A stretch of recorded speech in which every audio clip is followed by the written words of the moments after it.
Hi guys, Katie here, welcome back to my channel. Today I did another first impressions. This time it's of the Lorac Mega Pro 3 palette. I paid a very small fortune to get this palette in New Zealand and that also sold out. So yes, I paid a small fortune and I also paid using my firstborn child, which is unborn at this stage, or not even on the cards, but I've sold that one already and I sold my soul as well just to get this palette. So I went through a wee bit of hoops to get it. I created this beautiful sort of rose gold antique-y sort of feeling look, which I am obsessed with. I absolutely love it. I actually again didn't bother with using like sort of heavy black liners or anything like that. I just used this palette to also do like a bit of a sort of a smudgy, smoky line across my top lid, which like I'm actually really loving at the moment. I'm really loving just skipping the liners. I don't know why.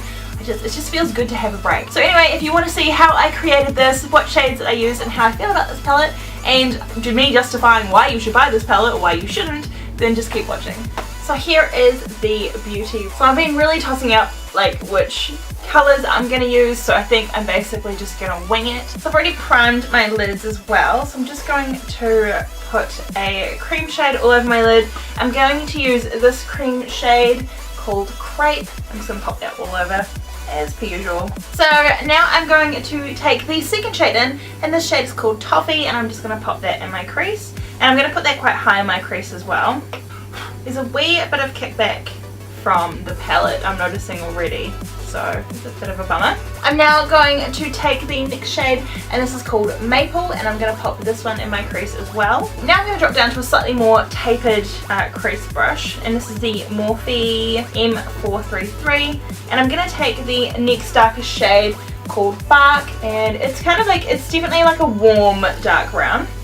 So I'm now going to start off just filling that lid in now, and I'm going to take the shade Carver, which is like this really beautiful, really light peach shade. So that shade Carver is nice, but I want a bit more bang for my buck.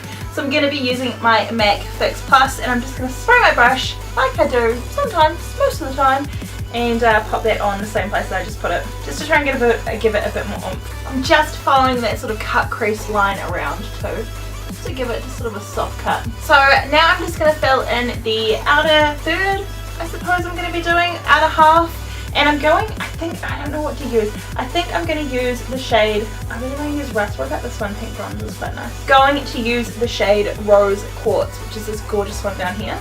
This is so pretty. My goodness. So now I'm going to go another shade darker, and I'm actually going to take the shade Sequoia, which is this shade here now, and I'm going to pop this right on the outer sort of third, just creating like a really nice sort of graduation of colour going through, a bit of an ombre. So I'm going to take my tapered crease brush again, and I'm going to take the shade Dark Navy, and I'm just going to smoke out this corner just a wee bit. These shades are so pretty. They're almost like a real sort of like antique sort of colour, like antique bronzes sort of. I'm just going to take the shade Snow, and now I'm going to blend that on my inner corner and just bring it up a wee bit to sort of carry on that ombre effect. Alright, so now I'm just going to add my liner and my lashes and I'll be all done.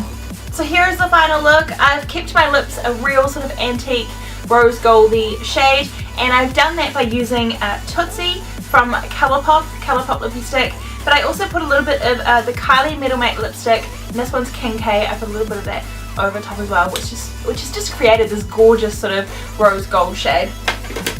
Right, my final thoughts on the Lorac Mega Pro 3. So I don't have any of the other Mega Pro palettes. I do own the Pro palettes, the Lorac 1 and 2. I think that's what they're called.